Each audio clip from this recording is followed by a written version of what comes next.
Well, I think it's a little of an interesting story. I never knew anything about California Youth Authority or DJJ. I actually got out of the military in 1984, and I was in California living in Oak Park in Sacramento, and I was volunteering at the Oak Park Community Center, teaching kids with disabilities martial arts. And I saw a bulletin on the board said, come be a group supervisor with at the time was the California Youth Authority. And so I went through the process, taking the tests, and never heard anything. About a year later, I got a call for an interview to go to DeWitt Nelson Training Center in Stockton and for an interview. And shortly thereafter, I received a call that I had been selected to be a group supervisor. So I started my career in January of 1986 by attending the Basic Academy at the time in Galt. Group supervisor was interesting because at the time when I came into the department, at the time, the California Youth Authority, there were young men that were up to age 25. I was slightly over 26 myself, so I was pretty interested to be dealing with young men who had taken a path of criminality, ended up in the system, but yet was of similar ages as I was. I didn't realize at the time the impact of the relationship that could be developed between staff and young people that was incarcerated. It was only over time that I started to understand the significant impact that you could have on folks' lives. As a group supervisor, you're pretty much working with kids from a distance because you're not engaged in their daily living. You generally don't respond to incidents or supervise structured activities or movements of that nature. However, it was really interesting because it was an opportunity to develop and utilize relationships, appropriate communication to get folks to gain compliance from young people in very stressful situations such as fights or kids have escalated to a point where they're violent, but yet and still as a group supervisor having those skills and the ability to go in and resolve those issues without utilizing force. And shortly after that, I was promoted to a youth correctional counselor, which at the time was a youth counselor. Correction hadn't been added at the time. And that gave me a more opportunity to work directly with kids as a counselor. And that was a very rewarding situation, even though at the time, there was not a lot of training that was being provided to staff to really get them to focus on some of the challenges that the young people were facing. But it was an opportunity to develop, again, relationships where you could earn respect and give respect and started to help shape the young men that was at the facility. Well, at the time when I came to the department, DJJ was still, California Youth Authority at the time was still known as somewhat of a national model. It was innovative. There was a lot of creative things going on in the organizations because, again, this was moving out of the 70s when there was talk around how rehabilitation worked moving into the 80s. And so California was still known as that, but there was not a structured, designated approach. So as a counselor, theoretically, I could pretty much do anything with my group. I could take the 12 or 15 young men that was assigned to my group as a counselor. We could go in the back and we could talk about sports, or we could talk about life activities, we could talk about banking or whatever, but there was really no designated structure around the program at the time, other than structured activities, kids playing basketball or intramurals, that sort of thing. But it wasn't a very organized approach to delivering services. Even though the connotations of treatment and rehabilitation was still strong within the organization, the resources and the knowledge wasn't per se permeated throughout the organization at the time, from my opinion. And then at some point during your career, the CYA was absorbed into YACA? Yes, Youth and Adult Correction Agency. And how did that change things? Well, at the time, still as a line level staff, it really didn't seem to make very much difference because it wasn't anything that directly impacted the day-to-day operations. But as juvenile crime increased across the nation, things start to build in a different direction. If you consider that in 1972 or so, institutions was closing. For instance, Paso Robles facility closed in 1972, I believe, but reopened in 1974. And then as the 90s came on, the to get tough on crime laws were being passed. There was quotes, the youth were being identified as super predators, etc. And the population within the organization started to skyrocket. So in the 90s, early 90s, the population in DJJ was up over 10,000. And so again, it put a unique challenge on the organization because again, staff were not prepared or did not have the resources to manage that population and provide the treatment and training that was necessary to guide their lives, help them get back on track. Because there was, the training wasn't focused around trauma, identifying and dealing with trauma, helping kids identify and address trauma, or the concepts of adolescent brain development hadn't been trained throughout the organization. So there was a lot of challenges, even though the organization still spoke and still had a core value of treatment and rehabilitation. It was difficult to provide that treatment and rehabilitation under those circumstances. So what was life like when there were 10,000 kids under your charge? Well, again, it was at that time, around the 90s, I had promoted. I went from a group supervisor to a youth correctional counselor to a sergeant to a lieutenant. So I had more responsibilities, but still I was more on the custody side than on the treatment side. It wasn't until I promoted to captain and then major that I became more involved in the treatment side because I had a greater degree of access within the organization, a greater deal of responsibilities, which put me in the perimeter to have those conversations around what's happening with the young people. And so as you move forward in DJJ, in 2004, there was a lawsuit, Farrell versus, at the time, Walt Allen was the director, Farrell versus Walt Allen. And the consent decree was signed in 2004, which said that the department would create a model, which became known as the Integrated Behavior Treatment Model. And the consent decree required that experts from around the country be appointed by the court to help the department develop in those areas that were identified in this remedial plans, which were 6 remedial plans, which dealt with education, sex behavior treatment, mental health, ward with disabilities, and conditions of confinement, which was huge.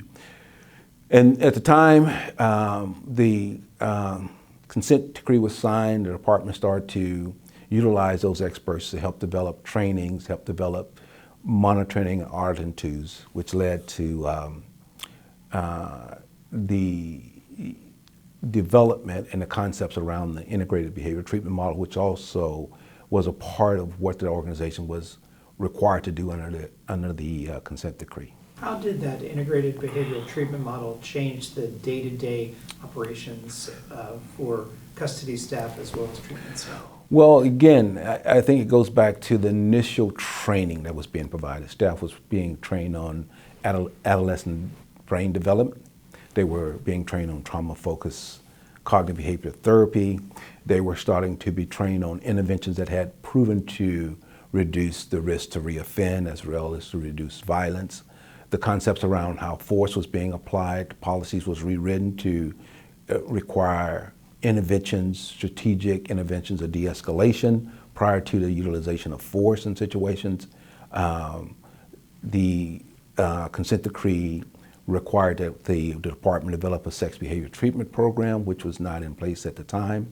In fact, the current director, Dr. Bowles, was very intricate at that time at her role as chief psychologist in helping to develop the current sex behavior treatment model that was recognized as a national model. And so the concepts around groups became very structured. The department developed what they call the skill of the week. So there were 52 skills. Those skills were being practiced throughout the organization, regardless where you in Carl Holt, whether you were in NH Durgan, or you were in OH Close, or where you're in Ventura County, you were still being exposed to the same treatment interventions during that week, depending on what the skill of the week was at the time. And there were things like how to resolve problems, how to apologize, how to deal with challenging situations, utilizing de-stressing techniques, etc. But for the staff, again, there was a great deal of training being put into, because the staff was directly involved in developing the programs. The experts that were assigned to the case, for instance, in education or in mental health, they were not alone just developing these programs for DJJ. DJJ staff was very integrated in that process, which gave a great deal of buy-in to the staff because they felt that this is our program. Even though we have these experts appointed by the court to help evaluate, monitor, et cetera, this is DJJ staff that's really putting the work in to help develop these programs. And so life for the counselors shifted, life for the staff changed. We brought on more clinical staff, more professional staff that worked in the clinical arena, medical staff to make sure that youth were being provided adequate and efficient medical. And so the way that suicide risk was being handled, those things really start to have a more structured, organized approach. And therefore the interventions being utilized at the time had been surrounded with evidence-based interventions that had shown to reduce violence, risk to reoffend. What were the conditions like that led to feral? Well, again, there was lack of efficient medical care. Kids were not getting to school the way they're supposed to. Absentee rates were very high. And under the feral lawsuit around education, I think we had to get below like 7 to 10%. And at the time, we had kids absentee rate up to 25, 30. Kids were not involved in structured groups. Again, staff could pretty much do whatever type of groups they wanted or no group at all. It could, like, again, we could be talking about football, which may have been a relationship building opportunity, but it wasn't any evidence-based treatment focused on helping the youth deal with the issues. Also, before feral, there was also this, almost like this one-size-fit-all. So if you had a group, everybody would go to the group regardless of what their needs were. And so we begin to understand that kids are different. Even though the behaviors may be similar, their needs may be different. I'll give you a simple example. Let's say a kid goes in to a supermarket and steals. Two kids do the same behavior. Both kids go in and steal. One kid is stealing because, say, they like the thrill, the adventure of going in and just taking something, versus this other kid who's stealing because he's hungry. So you're not going to treat those two things the same. This kid over here that steals because it's a thrill, he likes taking, has a different need than this kid over here. So if you get a kid that's stealing because they're hungry, you give them the proper nutrition that they need, an opportunity to be able to access the food they need, then that behavior will cease, versus this kid over here needs something different. So that one size fit all, and it goes back to what I mentioned earlier about the groups. So you would put 12 kids in a group without any real assessment to see what those kids' risk factors are or what their triggers are. And so you have 12 kids sitting in a drug group when they don't really need a drug group. And so that's what the lawsuit, that's what feral brought along. It was the consistency to have an assessment to determine what the risk and needs were, identify what the appropriate treatment interventions are, and then provide those interventions on a consistent basis in a structured manner, and then measure the outcomes. So speaking of measured outcomes, do we have outcomes available to us in that sort of the post-feral era? I'm not sure right now where the department is regarding the measurement of recidivism, but there were outcomes that could be measured because kids had an opportunity to earn their way in a structured manner through the program. So for instance, a kid may be, let's just use A, B, C, and D. A being the highest level where your opportunities are greater, your risk, you have more opportunities to be engaged in work, college programs, education programs, other activities, versus the D-level kid who's still struggling behaviorally, so they couldn't have that same access. And so the goal was to give the kid opportunity that was the D-level youth to promote up through the ranks and achieve those, have access to those things that the A-level youth would have. But that's not just a measurement of good conduct, but it's also a measurement of growth and maturity and developing the skills that they need to manage difficult situations.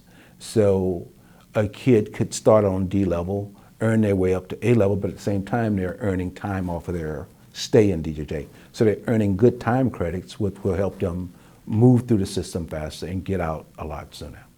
So the integrated behavior treatment model, I did commonly call the IBTM. It was designed and structured in a manner to have a more integrated treatment model in place, where you had multidisciplinary teams working with a kid. So it's not being worked with in isolation. So when, for instance, if the kid had a case conference, that case conference would consist of a young person that's involved, which is a key to rehabilitation. We all know that, to have that young person involved in the process, because they need to have buy-in. It's because it's their life that's being impacted. But also you would have a casework specialist engaged. You would have a youth correctional counselor engaged. You would have a teacher, someone representing education. You would have a clinical person engaged. And so that multidisciplinary team would be working with that kid in all those areas. You may even bring in someone, if the kid has a job, say working with a plumber or electrician, to be a part of that process. So the concept was to engage all the staff to have contact with that youth into that kid's rehabilitative process. And then you have the family, or you have the positive mentors from outside, or the community-based organizations, everyone that has contact with that youth, that has the potential to help that youth grow and develop so they can transition from the department back into the community successfully, was involved in that process. And that was the huge difference that was happening post-Farrell and after the Farrell lawsuit had been filed. And if you consider the fact that the lawsuit was filed in 2000, the consent decree was filed in 2004, and from 2004 to 2016, there were a number of steps taken to build that model. And along the way, each of those 6 remedial plans were dismissed, with the final remedial plan being dismissed in its entirety, the Farrell lawsuit being dismissed in 2016. And what that said was that the court, who had appointed court experts for all 6 remedial plans, a special master and a deputy special master to oversee the development of the program, agreed that DJJ had made the improvements necessary to be released from that lawsuit. And that's ended a 10-year, over a decade-long lawsuit. And so the department had gone through a metamorphosis, a significant transformation from where they were in the early 90s with 10,000 youth, because along the way also there was legislation passed that moved kids who had non-707B crimes, which back into the communities. So it reduced that population. So I don't recall the exact numbers in 2016 at the time of the dismissal of the lawsuit, but there's a huge difference there. If you consider in the early 90s, mid-90s, the population was 10,000, and we had 11 institutions in 5 camps, to 2016, where there was roughly maybe 700, 800 young people in the system with 4 facilities and 1 camp. And so those significant changes in moving kids out back to the communities that were low-level offenders, and only having DJJ focus on that very specialized population was significant in how California dealt with juvenile corrections. Again, because you have a challenge and you don't want to have kids with low-level, say petty theft, stealing a bicycle, in the same arena with kids who have more serious crimes, because their needs are much different. The risk level for a kid that run away from home, because we had runaways, we had kids that stole bicycles, very, very low-level crimes that could easily be, or not maybe easily, but could be managed at a lower level. As DJJ realigns to the counties, what would be your advice to counties in terms of adopting some of the procedures that came out of Farrell? Well, I think it would be very beneficial to the counties to look at what DJJ has been able to accomplish. I mean, instituting trauma-focused training, resiliency training for staff. And again, we I would encourage them to invest heavily in their staff, their training, their well-being, because the healthier the organization is, the healthier the staff are, not just physical health, but their capacity to understand the young people that are in their charge, to humanize that and recognize them as a part of the process of rehabilitation, that they look to DJJ for some examples. I mean, the sex behavior treatment program I mentioned, the mental health program that DJJ has, the fact that they've integrated evidence-based interventions the way that they have within DJJ. I think the counties have a great deal that they could pull from DJJ, and I would strongly hope that that's a possibility. You know, if you consider that the first juvenile court was established in the late 1890s, and California established his first juvenile court in around 1903, I believe. 1941, the Youth Corrections Act was passed. I mean, it's made some significant changes. And so I would hope that the legacy for DJJ will be, and be recognized as an organization who faced very tough challenges, made very transformational strides to care for the youth in their charge. You would always hear, early on in my career, I used to hear folks came to work in DJJ because they wanted to work with kids. And I think that was through my career. You know, there's no organization that has perfect staff. But I will say that from my involvement in an organization, the honor that I had to serve as a group supervisor and move through the ranks to director, I saw staff at every level of organization, from every discipline of the organization, who really had a commitment, no matter what the circumstances were, to do the best thing what was the interest of the kids that was in their charge. And I think that still is present today. Even though DJJ is slated to close in June of '23, there are staff that are out there every day that are doing what's in the best interest of the kid because of their love for the organization and their belief that kids can change. The courts recognize that because they said that juveniles and adults are different and should be treated different. And I think DJJ staff should be recognized for their continued efforts to do the best they can until the final kid is gone from DJJ in June of '23. And I believe in my heart of hearts that that's happening every day out there at the facilities and at headquarters level, that people are working hard to do what's in the best interest of the kid, even though they're facing some very difficult life decisions regarding their own well-being, like what's going to happen to me, where will I end up as an employee, but yet come to work every day and do the best they can for the youth that's in their care.